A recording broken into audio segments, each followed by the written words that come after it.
Hi everyone. I decided that I'm going to just take a few minutes and do a little video because I'm getting lots of questions and my schedule is personally a little bit overwhelmed at the moment, so I thought this might be the best mode of communication and opportunity to share information with everyone. So, what is going on with the planets and the universe and everything? It appears something, obviously, and I'm not sure whether or not, everybody believes in these types of planetary alignments and shifts and that type of thing, but what I can say is that there is an abundance of challenge for a lot of people right now, and it seems to be really taking root in the form of emotional kind of turbulence that's leading to a lot of stress and anxiety, and also it seems a lot of environmental stuff is happening too. So people's energies are seemingly depleted, and a lot of people are struggling with allergies and the humidity, as well as barometric pressure.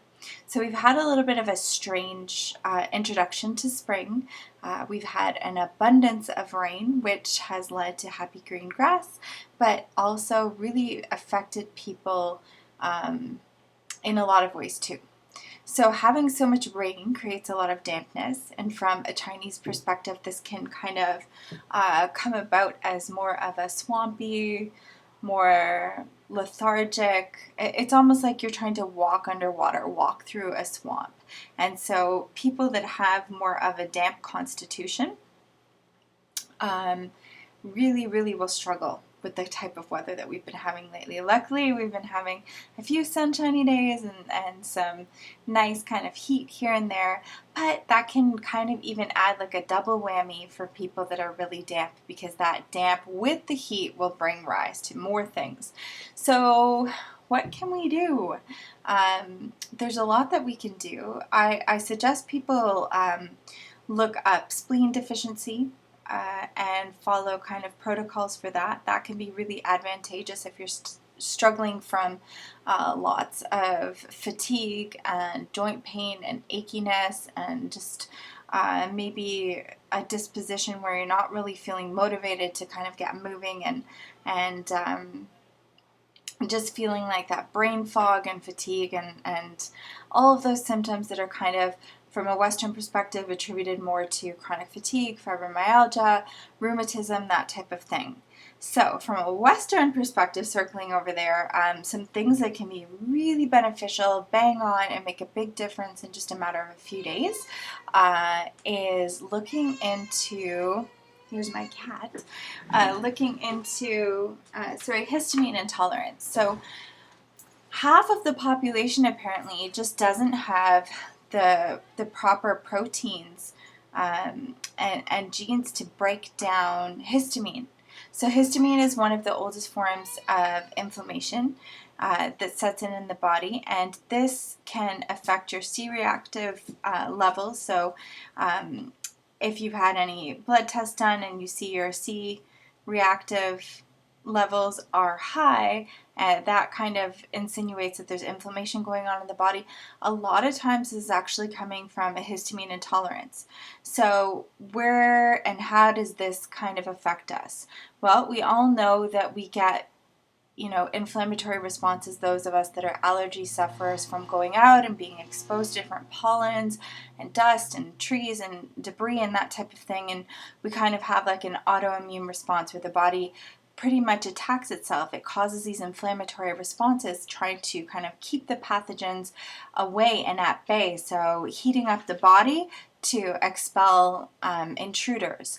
Now, it's an autoimmune response because it's not a real threat. The things that are coming in contact with us from an environmental perspective, but the body is still treating it that way, and so it has this type of response. Now, some people can break down histamine. Some people can't break down histamine. So all of us that are having trouble breaking down histamine, well, there's actually there's more than we can do about it than just taking over-the-counter antihistamines and avoiding the outdoors or just really struggling and suffering during this season. There's something called histamine intolerance, and there's a lot of information, study, and foresight already available to us online. I found a great site called healinghistamine.com, and it goes even further into the subject. But the bottom line is a huge amount of the food that we're eating is actually very high in histamine. So that means that we have a really good opportunity to lessen the amount of inflammation that's happening in our body and the icky side effects by actually just avoiding histamine foods. And so, that's not really practical for long term, but for short term periods to really get the inflammation down, we can follow a low histamine diet. And that, I'm telling you, is really effective, and it kicks in very quickly. That way, we're not getting excess histamine buildup from, our response to our environment and also with food. So we can kind of eliminate the food and let the body have a little bit of a break at least. Because otherwise, the histamine just builds and builds and builds and builds in our system, and we don't have the opportunity to kind of break it down and expel it. It just continues to rise within us, and that's what causes this whole onslaught of really, really heavy symptoms. The other biggie is blood sugar levels, and I am telling you that it is amazing all of the symptoms that we can have from having imbalanced blood sugar levels, fatigue, aching, pain, inflammation, all of these things, stress levels going up, hormones affected. It really is this kind of domino effect when it comes to all systems of the body. So again, even myself personally, for the past couple weeks, I've been back on the no wheat and no dairy and no sugar and yeah, just healthily prepared foods and real food is kind of the objective and motive. And boy, it really makes such a huge difference with blood sugar levels. It really, really does. But so kind of circling back to the histamine intolerance and the onslaught of symptoms and things like that people are struggling with in terms of allergies and fatigue and environmental right now and stress, some suggestions that I could make now for, let's say, supplements and such. So first of all, I've given two suggestions. One would be the spleen deficiency diet, and from a Chinese perspective, this is people that suffer from dampness, people suffering from imbalanced blood sugar, so too many carbs, too many salty things, too many sweets, and actually, like, a fun way, a lot of us in North America are spleen deficient, and actually one of the telltale signs is looking at your tongue. So when you stick out your tongue, you would notice that your tongue might be swollen to a degree, and you'll actually see some perceived bite marks on each of the sides of your tongues, which is pretty cool. There's a lot we can see with tongue diagnosis too, how much dampness is there depending on the coating on your tongue, how much heat, all these cool things. So it's really not, a one-fits-all approach. There is so many cool things that we can decipher by working from this other approach that focuses on you as kind of the whole of the universe as opposed to, a mechanical being. And this way we're looking at the terrain, we're looking at temperature, we're looking at environment, all these different things. And we look at that within your body too. So pupil, skin, pulse, tongue, there's so many clues that give a lot of insight in terms of helping people individually. But now for some supplements for allergies, Bell Allergy Relief, an amazing supplement for allergies, for lowering histamine levels and attacking kind of the negative effects. Nettle tea is huge. That's very helpful. Quercetin, so you can actually buy quercetin, or onions are really high in quercetin, so if you have a more sensitive stomach, the sweet onions or the green long onions. Horseradish is very high in histamine, very great for as a natural antihistamine. You can buy the fresh roots at Freshco locally. That's what I do. Cut off little pieces. You can plug your nose and chew. Pops open the sinuses. Absolutely amazing. Another great thing for sinus congestion and inflammatory responses in the lungs for people suffering from bronchial issues or asthma is ephedrine. We offer it in 8 milligram tablets at the Earth Food Store. You can take 1 to 2 of those every 4 hours. Waking hours, you definitely don't want it closer to bed because it can give you a little bit of energy. But that has been great for me for managing my asthma, and I also use the lung formula LCR20 that helps to clean up debris and really strengthen lungs. So I've had a lot of success personally with that. The most success I have is following the low histamine diet. I find I really don't need nearly as many things when I'm doing that. It's really effective. I've also found a huge improvement from following hatha yoga. The different postures really seem to open up my lungs and help. And yeah, it's been 10 years for me since I've had to be dependent on any inhalers, and it makes all the difference in the world. Allergies seem to be really bad this year though. Itchy eyes and watery eyes and itchy nose and just itchy skin, different things like that. A lot of brain fog. There's tons of people that are coming to me just asking me, what is the deal? And I think with the excess rain this year, we've had a lot more mold and it's been very windy, so a lot more pollens and things like that blowing around. So there's just so much going on. What else can I lend for allergies and upper respiratory? Those are some great kind of things to focus on. What else? Stress and depression and anxiety. So this is pretty cool. All right. Up to 60% of our neurotransmitters are actually in our gut. And they're responsible for kind of emitting and releasing feel-good chemicals and hormones which help to balance our mood. So if you think about it this way, every tiny little bacteria that is in our stomach, the good guys, the bad guys, they're all excreting, okay? And so they're all producing die-off and waste, and basically this die-off and waste is a conversation, like the chemical emittance from that is a conversation with our neurotransmitters. And when we have too much of the bad bacteria and not enough of the good, or say that we only have certain strains of the good, and through perhaps poor lifestyle or unfortunate, environmental circumstance, or having medication previously, or unhealthy food, or perhaps an acidic stomach from an overstrenuous mind, whatever the case may be, our good bacteria count may not be as high as we would like it to be, or we may not have as many strains as we need. And so one of the biggest defenses that we can have in terms of our mood, I tell people, is to try and incorporate more raw and gentle food into your diet and feed the good bacteria first off, because sometimes we replace it with a probiotic, which will be something that I'll mention in a moment. But how do we feed the good bacteria? We know that the bad bacteria feeds off of sugar and off of acid and poor, choices. And stress, but the good bacteria, what does that feed off of? It feeds off of greens. So the more greens you can take, even if you're not making the best choices with everything else, just try and give yourself as many greens as you possibly can, and that will really help.